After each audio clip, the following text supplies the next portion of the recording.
incomplete. In the summer of 1897, the coastal town of Millhaven was a place of quiet routine. Fishermen rose before dawn, merchants opened their shops at 9 o'clock, and children played until the church bells rang at sunset. It was a town where nothing ever changed. Until the night the screaming began. Elizabeth Morrison woke to a scratching sound downstairs. Her husband James took his rifle and descended. Elizabeth heard the scratching stop, then a new sound that made her blood freeze. A wet, dragging sound. Something heavy being pulled across the floor. And beneath it, rhythmic slapping, like hands striking wood. James lit a lamp, and the light revealed something crouched at the base of the stairs. It had once been human. That much was clear from the torso, still clothed in rotted fabric. But it had no legs, no lower body at all. Where the waist should have continued, there was only ragged flesh and exposed spine trailing behind. The creature moved on its arms, pulling itself forward with fingers that clicked against the floorboards. Its face was a nightmare. The lower jaw was completely gone, leaving upper teeth exposed in a permanent grimace. A long grey tongue hung from the opening, dragging on the floor. Its eye sockets were massive, empty caverns. The nose was missing, revealing skull beneath. The skin was peeled back in places, showing bone and muscle. It tilted its head at James, and from that jawless mouth came a wet, clicking attempt at speech. James fired. The bullet struck its shoulder, but it did not stop. It dragged itself toward him with a terrible urgency. That grey tongue lolling, those empty sockets fixed on him. Elizabeth's screams brought neighbors. By the time they arrived, the thing had fled through the basement window, leaving only a trail of something dark and foul.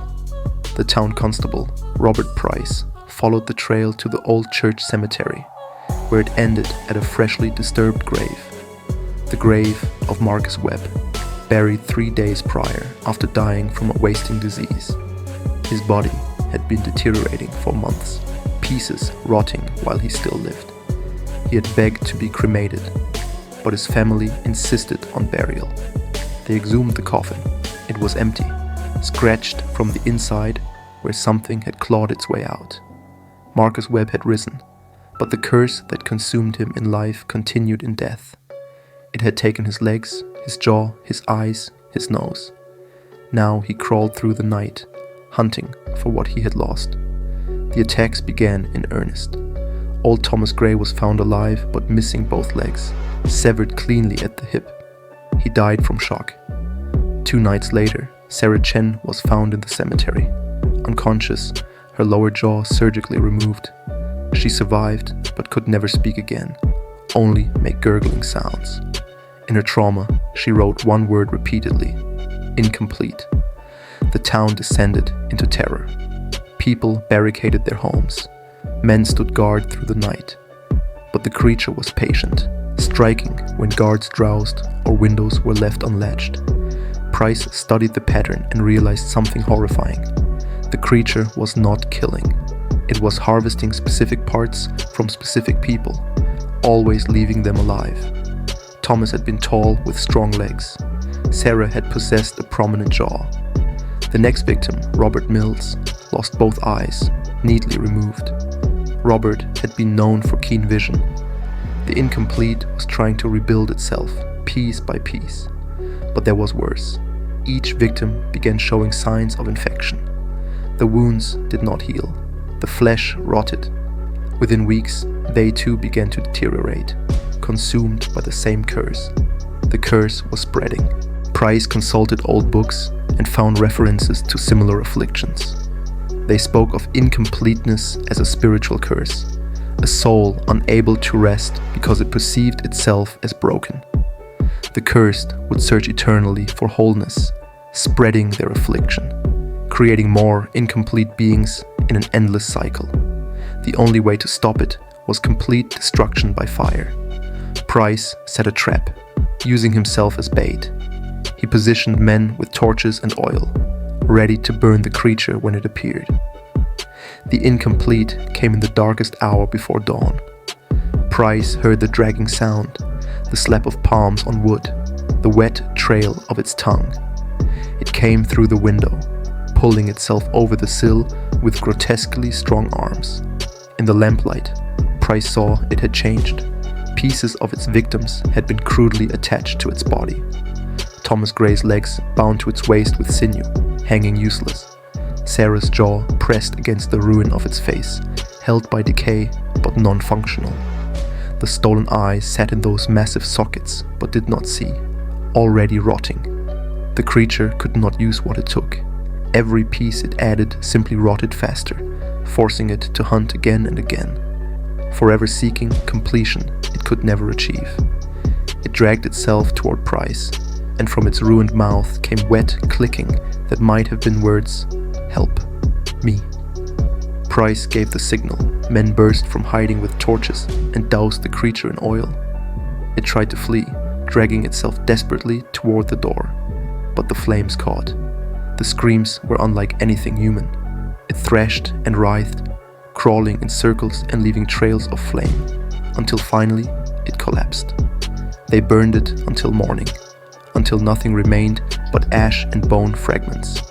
These they burned again, grinding the bones to powder and scattering them in the sea.